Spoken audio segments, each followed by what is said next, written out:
అడియన్ రామానుజదాసన్. జై శ్రీమన్నారాయణ.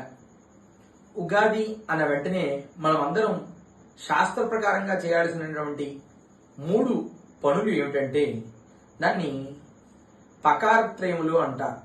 ఏమిటా పకారత్రయం అంట? మొదటిది పచ్చడి.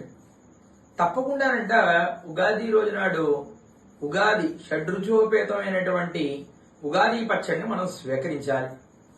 నిర్దేశమైన సమయంలో ఉదయం స్వామికి భగవంతుడికి పూజా కార్యక్రమం చేసుకొని భగవంతుడికి నివేదన చేసిన తర్వాత ఉగాది పచ్చడిని శతాయు వజ్రదేవహాయ సర్వ సంపత్కరాయ చ సర్వారిష్ట వినాశాయ నింబకం దళభక్షణం అనేటువంటి మంత్రాన్ని చదువుతూ ఉగాది పచ్చడి తినాలి. అది మొదటి పకారం. రెండవ పకారము పంచాంగ శ్రవణం. సంవత్సరంలోని ఒకమారైనా ఈ పంచాంగ శ్రవణం.